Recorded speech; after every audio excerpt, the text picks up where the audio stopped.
Hey guys, I'm back. Yeah, unexpected turn off again. Connection problems. What else is new?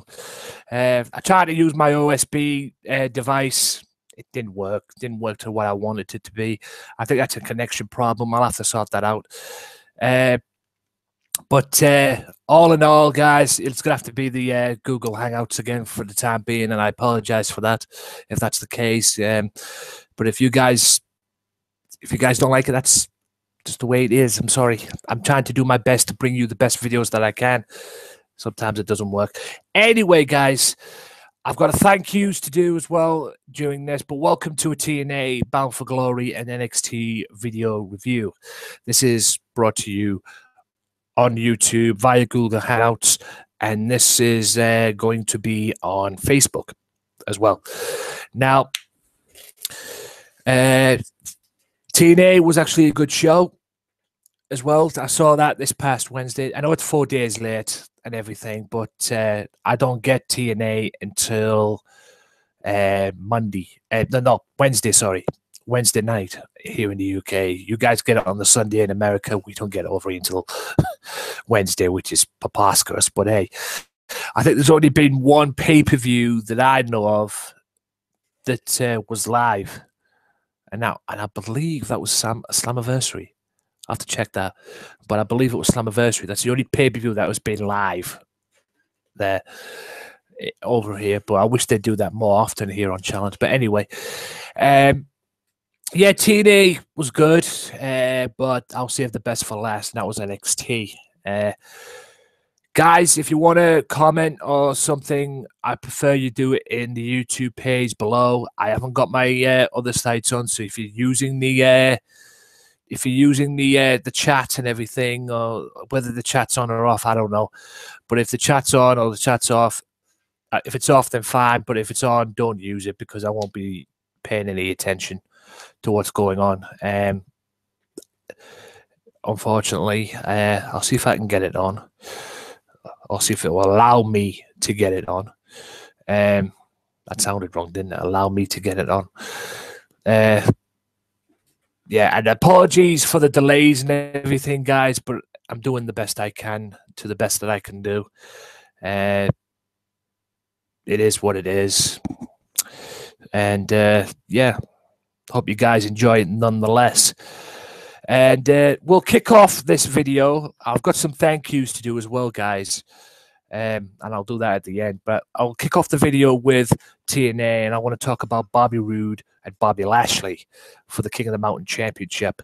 Now, these guys went 10 minutes, 10 to 15 minutes, and these two just wrestled back and forth, move for move, hold for hold, finisher for finisher as well. Because both men used the finishes, kicked out of each other's finishes, and then both men used each other's finisher as well, which was kind of cool as well. You know, Roode using the spear, Bobby using the Roode bomb, and it culminated with Roode hitting the Roode bomb to retain the championship. This was just a great match, guys. A great wrestling match. And a good way to give some solidarity to that King of the Mountain Championship belt, which I swear has been the TNA TV Championship and the Legends title as well. But all in all, it was a great match. I enjoyed it. Some good solid wrestling in there, and yeah, very good to watch. And if you haven't seen it, I recommend you go and see it. I don't know if it's the best wrestling match that I've seen, but it was a great match nonetheless. But like I said, Bobby Roode wins the championship and retains the title. You know, I wouldn't mind seeing another Bobby Roode, Bobby Lashley match, but where TNA plan to go with him in that respects, well, that's up to them.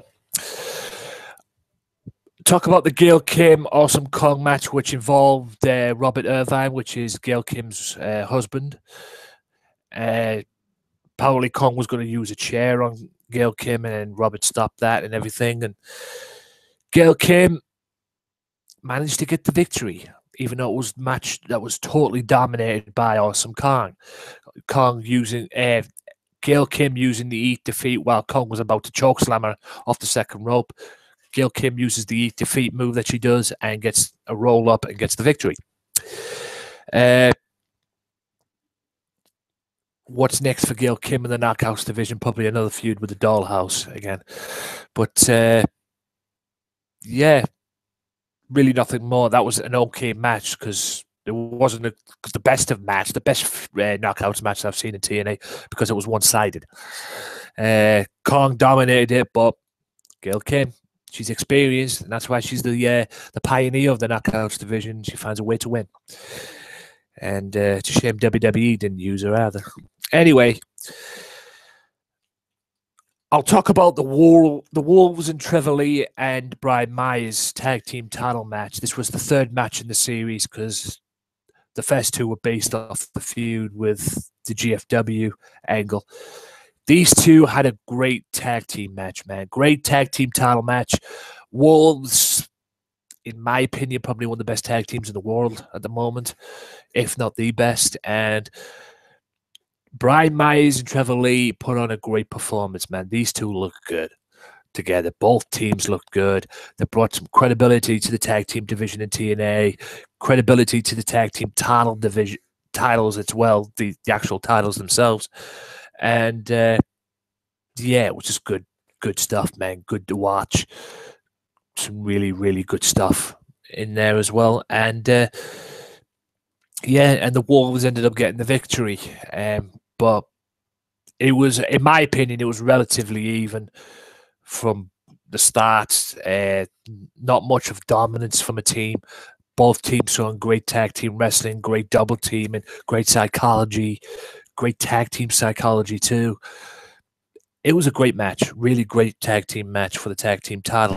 Kurt Angle, Eric Young, one-on-one. A match, again, like the Gail Kim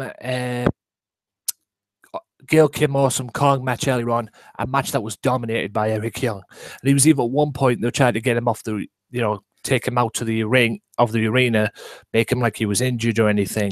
And it kind of backfired, quite frankly, because Eric Young just snapped. He punched everybody inside, Pat Kenny, Doctor, everybody, which was just crazy.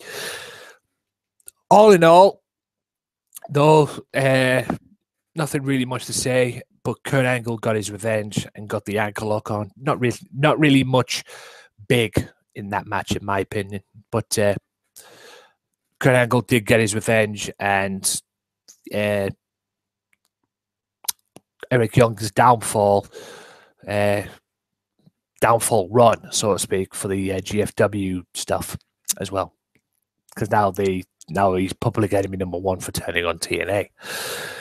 The other matches in there were the Bound for Gold match to determine the #1 contender for the TNA World Title, which saw Jessie, Godderz, Eli Drake, Aiden O'Shea, Robbie E, Shearer, the guy who, the big muscle man from Revolution, Tigre, Chris Melendez, Abyss, and a few surprises in there as well. Al Snow was the one in there, Tommy Dreamer, and for some strange reason, the Pope decided to get in and do his best Jerry Lawler impersonation. You decide on that one. And also, Mr. Anderson was in there, hence the T-shirt. But yeah, it was not really that much to say about that, really. Tyrus ended up winning, and Ethan Carter III was joyful and happy. That was until he turned around and said that he wanted the World Championship. Then Ethan Carter III soon shut up. All in all, it was a good little battle royal. It's not the first time they've had something like that at a Bound for Glory pay-per-view. The other talking point on there was Earl Hebner going into the TNA Hall of Fame. I think it's safe to say, ladies and gentlemen, that he won't be going into the WWE Hall of Fame anytime soon. Although he does deserve it, but he does deserve to be in the Hall of Fame. I don't criticize TNA for that. I commend them for it, to be honest with you. And full credit to TNA for allowing that to happen. Also, the main event, triple threat match for the TNA World Heavyweight Championship. Drew Galloway, EC3, and Matt Hardy. Now, these three just went at it. You know, there was stuff in there like Matt Hardy's flip diving, moonsaulting, I think he did, if I remember correctly. Also, Galloway doing his flip dive, doing his sit-up, German suplex, like a Tower of Doom suplex. These three went at it, and then it culminated at the end with EC3 trying to get Jeff to turn on Matt and make it like he was still working for him as the personal assistant. But it backfired on him because Jeff Hardy pushed EC3 one step too far. No, EC3 pushed Jeff Hardy one step too far, and then Jeff Hardy whacked him with the chair. Galloway hit him with a boot, and then Matt Hardy hits Galloway with the twist of fate and gets the victory and becomes at the time, the new TNA World Heavyweight Champion. But as we all know, EC3 got an injunction, and because of this week, I believe it was last night, the other night I said this as well. All the links will be in the description below in description of what took place. The injunction has prevented Matt Hardy not to be on TNA, and therefore now the TNA World Heavyweight Championship is now vacant. So all that meant for nothing. Whether that's a storyline or not, I don't know. It'd be interesting to see what happens in TNA in the upcoming weeks. With that being said, guys, I thought Bound for Glory was a good show. A good show. Could have been a little better, though. But, like I say, top to bottom, there was not a bad match on the card. And there was one more match that I forgot, the X Division Championship. Saved the best to last in that one because that was incredible. And you know what? I want to get the notes for this. I almost forgot about that. Hope you're still with me, guys. Apologies for the technical issues and everything. I'm doing my best. If there's any issues that need doing, I will record them. You know, I will, edit this as best I can as well and then re-upload it. So you'll be able to see it in all its entirety, all perfectly and whatever. So, like I said, though, guys, I apologize. I'm doing the best I can and hope you're enjoying it nonetheless. It was a fast start in the X Division Ultimate X. DJZ dives, Manik dives, Tigre Uno did his version of the stunner, which is the suplex, the reverse suplex into a stunner, which I thought was cool. A lot of moonsaults. What's his name? Andrew Everett, who's the people in the matches were Manik, Andrew Everett, DJZ, and Tigre Uno. Andrew Everett, who made his debut there, went AJ Styles.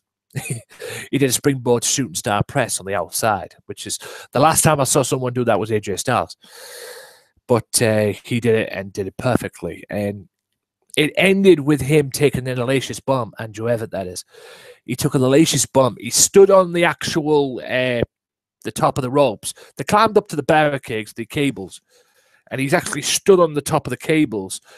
You know, all he had to do was reach up and he'd be able to reach the frame itself. And then Tigre Uno was up there trying to get the belt. He's doing he's just climbing up with his feet and everything. Just kicks him off and he takes a hell of a bump down. Unbelievable. But I liked that match so much because it was what the X Division was about. It was what the TNA was built on. The X Division. And it was what TNA was built on. TNA was built on the X Division.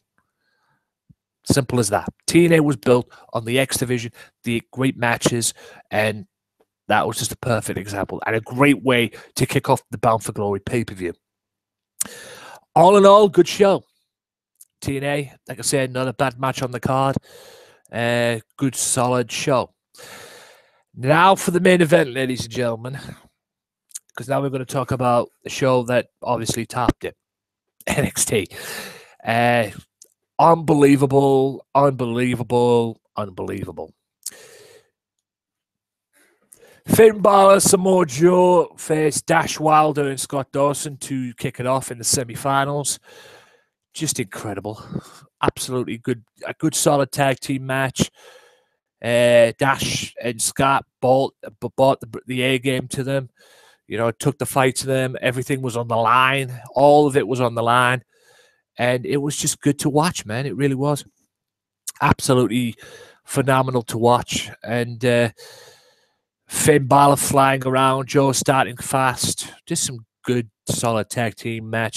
And it ended with Finn doing the coup de bras, or the coup de bras, or coup de grace, or whatever he's called, the double stomp, and getting the victory, proving why he's the NXT champion, despite the fact he injured his leg in the match as well. And that was the story.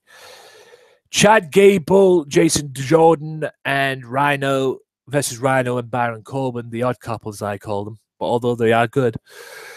This was a great tag match because Gable and Jordan came to play, man. They took it to Rhino and Corbin. The funny thing about that match is the crowd do not like Baron Corbin. They do not like him one solid bit. I don't know what they feel about Rhino. Maybe they don't like Rhino because he's tag teaming with Corbin. But, yeah, they don't like Baron Corbin. Maybe they think he's a one-hit wonder. I don't know. But they do not like the guy. And, yeah, it ended with Corbin and Rhino going through to the finals. But awesome performance by Jason Jordan and Chad Gable, man. Awesome performance. Absolutely awesome performance. And they went through to the final. Japanese wrestler Asuka. I can't pronounce that name. Call Kana. That's what she used to be called, Kana. Faced Dana Brooke.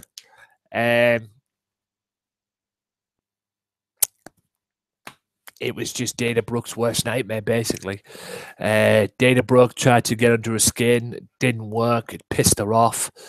And basically kind of just beat the hell out of her, basically. It was a job match. Yes, Emma got involved. Why did she need to be there for? I don't know. But Emma got involved. It was just good stuff, man.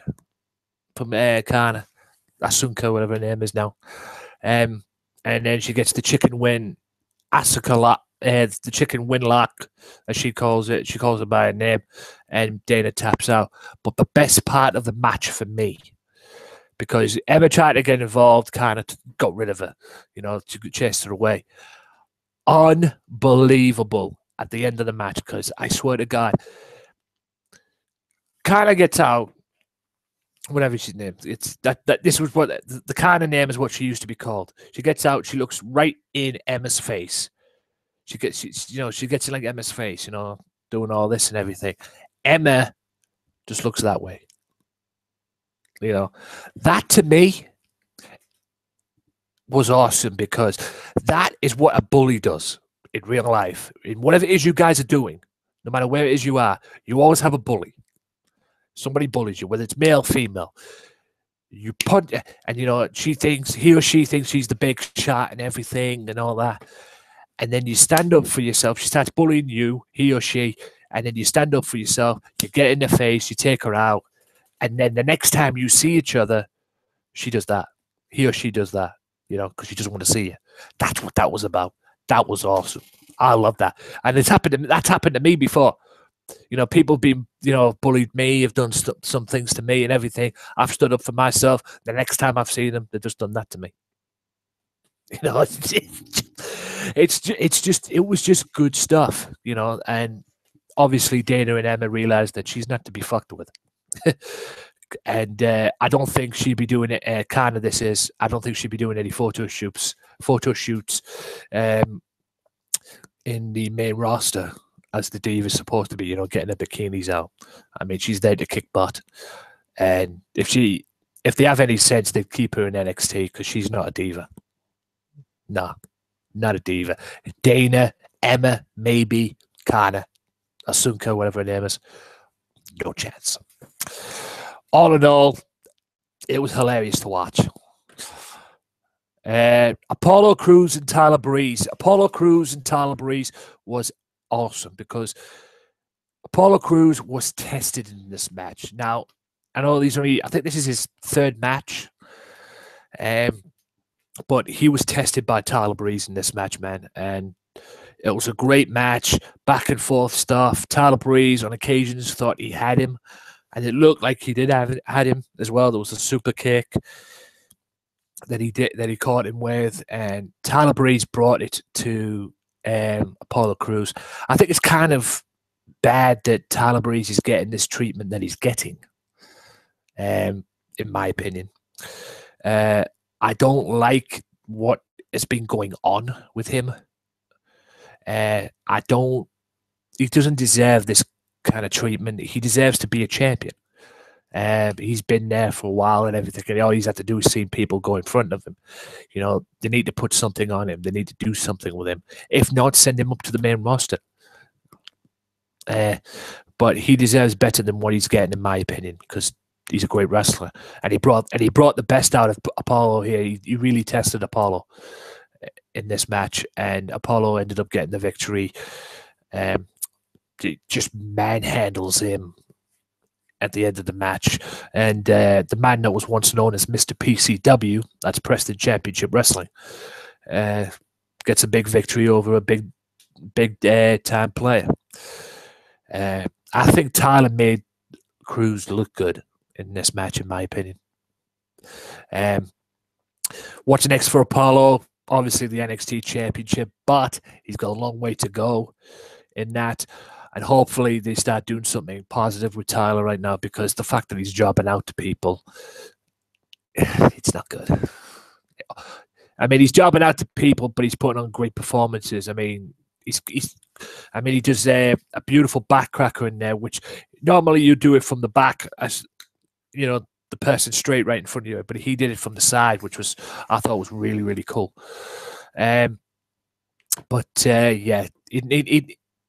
Tyler Breeze needs to step up, and it needs a push, you know, in the right direction, because where he's at right now, it's not good, in my opinion. And then it was the final, Corbin, Rhino versus Samoa Joe and Finn Balor in the Tag Team Dusty Rhodes Classic tournament. And just like I predicted, guys, Samoa Joe and Finn Balor become the winners. Although it was a great tag match as well, a great way to end the tournament. You know, great tag match. Dominated at most by Corbin and Rhino, you know, the big, strong heel badasses trying to get themselves over and everything. And, you know, did a good job of doing it as well. Did a good job of beating the heels. But Joe just kicks fucking ass, man. He really does. And Finn Balor's the reason why. There's a reason why he's the NXT champion. And I don't know about you guys, man, but I wouldn't mind seeing Finn Balor and Samoa Joe be tag team partners and go after the NXT tag titles. I wouldn't mind saying that. They made a great team. They didn't have that much chemistry. This tournament was the first time they tagged together. I wouldn't mind seeing them go after the tag titles, to be honest.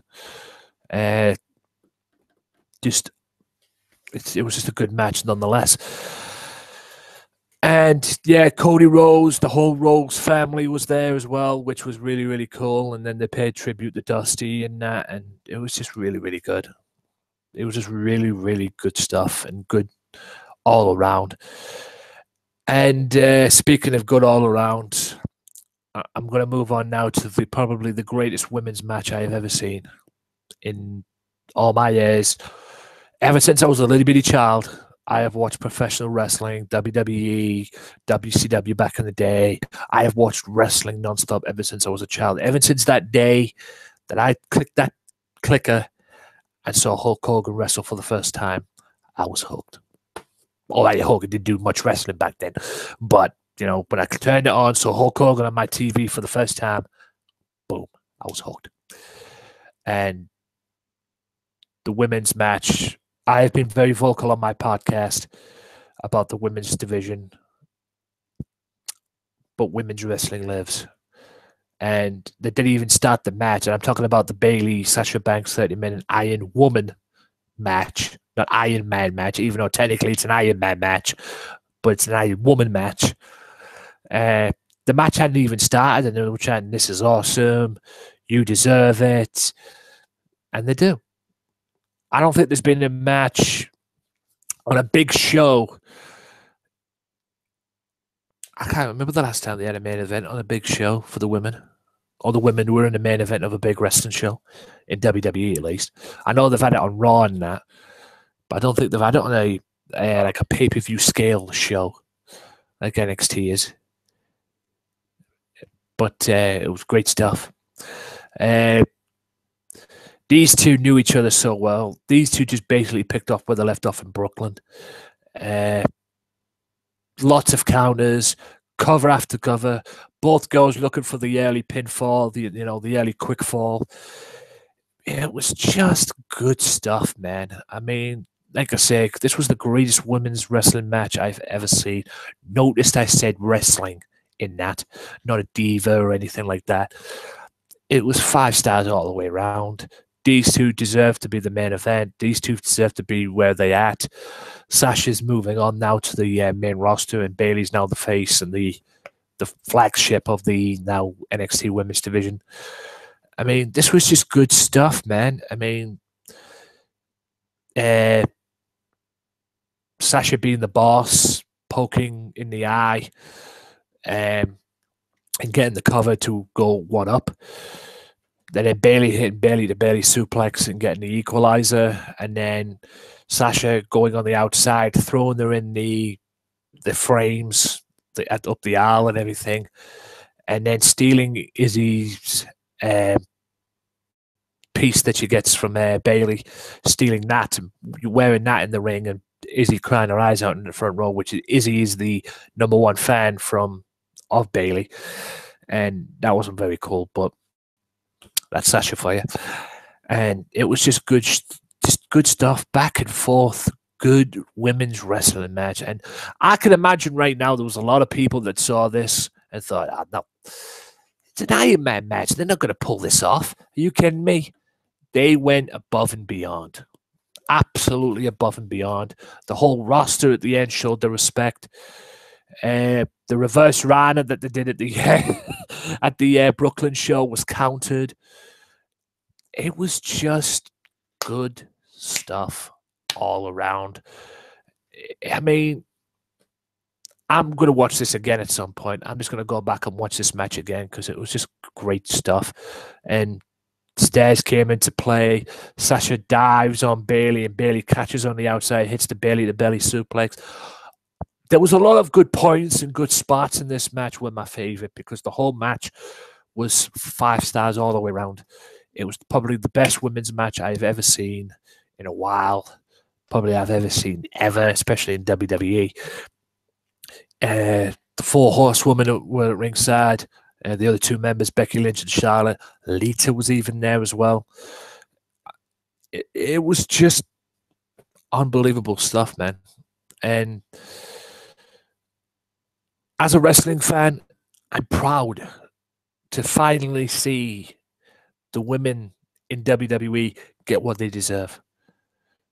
There is women's wrestling out there now in WWE, not just on the main roster, but it's definitely NXT. The NXT Diva, the Divas, this whole Divas revolution was NXT all along. The 4 horsewomen, all the girls on NXT.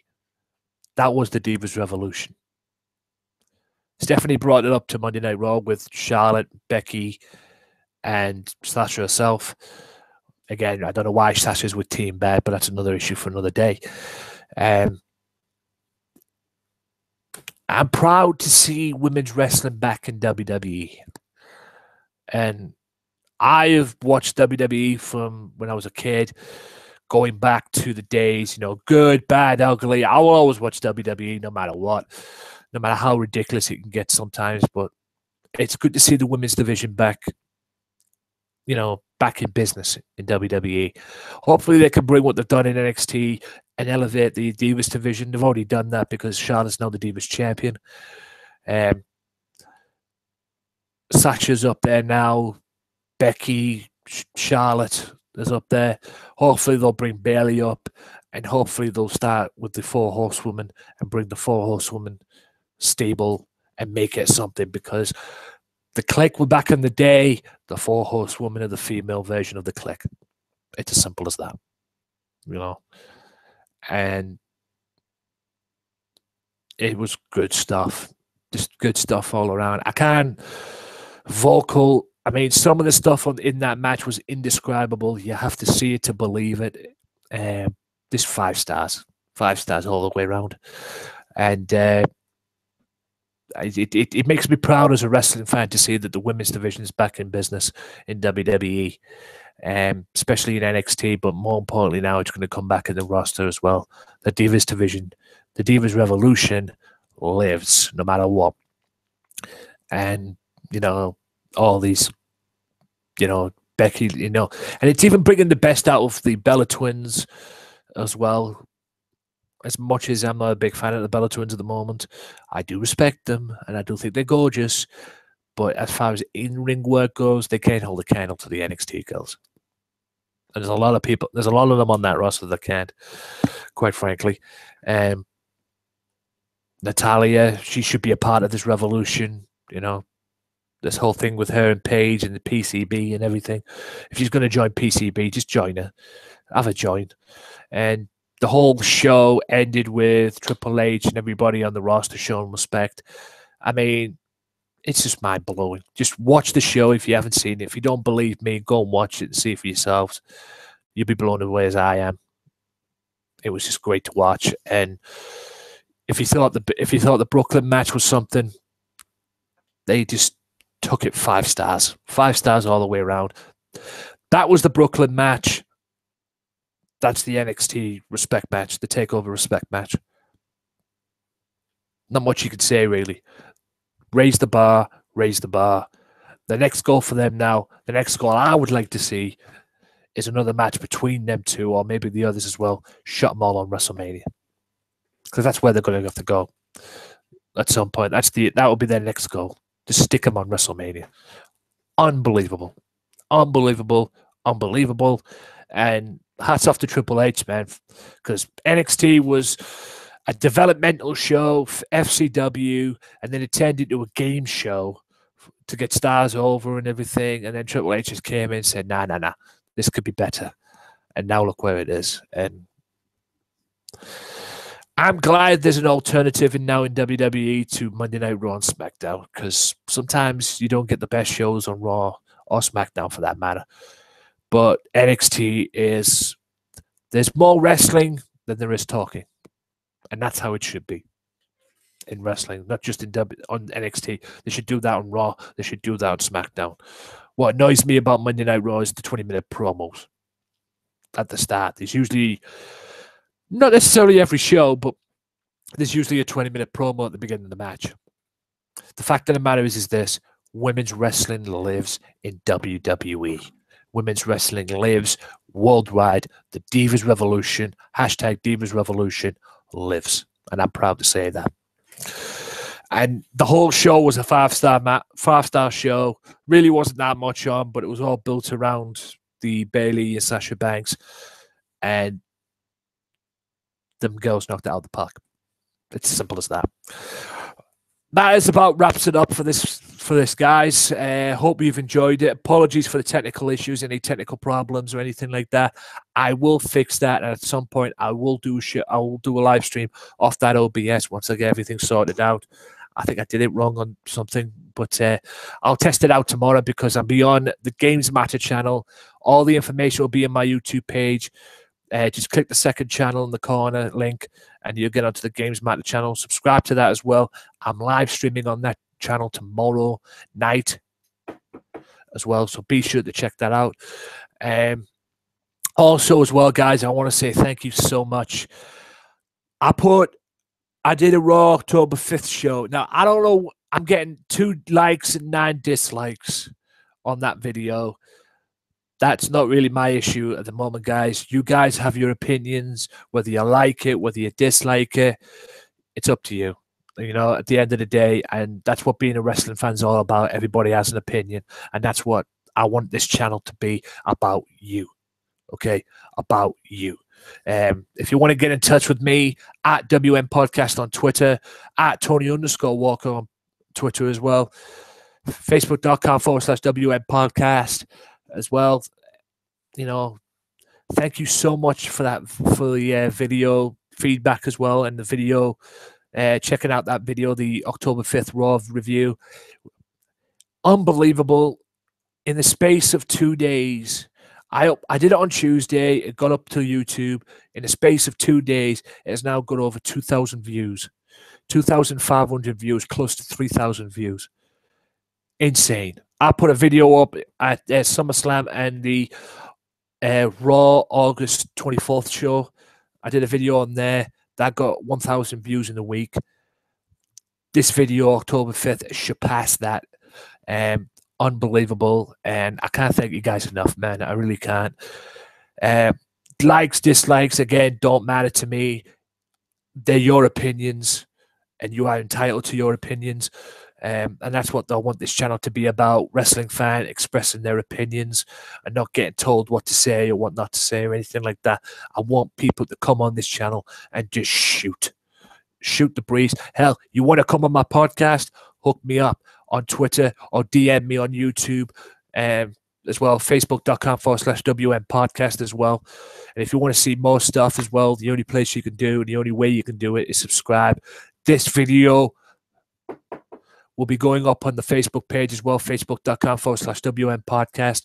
Guys, thank you so much. Enjoy the rest of the week. I'll be back next Tuesday with another Raw review. I'll do it on Google Hangouts again, but hey, it is what it is.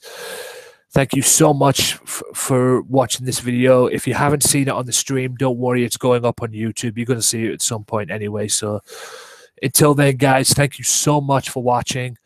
My name is Anthony Walker. Wrestling matters. NXT rules. NXT kicks ass. And professional wrestling lives. And I'm fucking proud to say, and not only does professional wrestling live, women's wrestling lives too. So until next time, guys, pro wrestling is real, ladies and gentlemen. People are fake. Thank you so much for watching. Peace out.